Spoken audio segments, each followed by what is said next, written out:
ഇരുമ്പിളിയം പഞ്ചായത്ത് 2024-25 വാർഷിക പദ്ധതിയിൽ ഉൾപ്പെടുത്തി വനിതകൾക്ക് മട്ടുപ്പാവ് കൃഷിക്കായി മൺചട്ടികൾ നൽകി. പഞ്ചായത്ത് അധ്യക്ഷൻ PT ഷഹനാസ് വിതരണോദ്ഘാടനം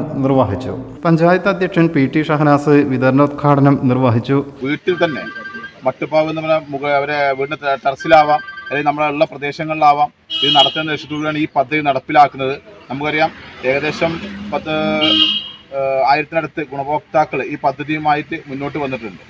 അപ്പോൾ അവർക്കെല്ലാം ഫണ്ട് വെച്ചുകൊണ്ടാണ് ഇതിനെ ഗ്രാമപഞ്ചായത്ത് കാർഷിക മേഖലയ്ക്ക് പ്രാധാന്യം കൊടുത്തുകൊണ്ട്, കൃഷിക്ക് പ്രാധാന്യം കൊടുത്തുകൊണ്ട് മുന്നോട്ട് പോകുന്നത്. ഇതിപ്പോൾ ഏകദേശം 1000 രൂപയാണ് നമ്മുടെ ഒരാൾക്ക് വരുന്നത്.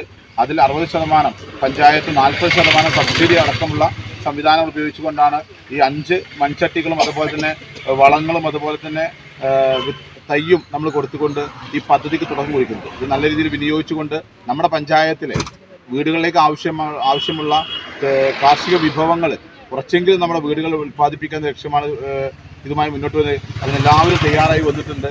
അതുമായി ബന്ധപ്പെട്ടുകൊണ്ട് ഇനിയും നല്ല രീതിയിൽ കാർഷിക മേഖല പുരോഗതി പ്രാപിക്കട്ടെ എന്ന് മാത്രം പറഞ്ഞുകൊണ്ട് ഈ പരിപാടി ഔപചാരികമായ ഉദ്ഘാടന കർമ്മം നിർവഹിച്ചായി അറിയിക്കുന്നു. നന്ദി, നമസ്കാരം. വികസനകാര്യ standing committee chairman VT Ameer അധ്യക്ഷനായി. 500 കുടുംബങ്ങൾക്കാണ് ഈ പദ്ധതിയുടെ പ്രയോജനം ലഭിക്കുക.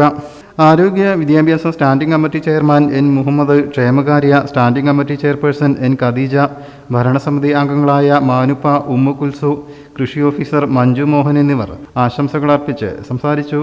News bureau, Valanchery. In the heart of Malappuram, with traditions weave seamlessly into modernity, KMT tells a story of unity. Redefining beauty, transforming generation. KMT Silks, Perinthalmanna and Kottakkal.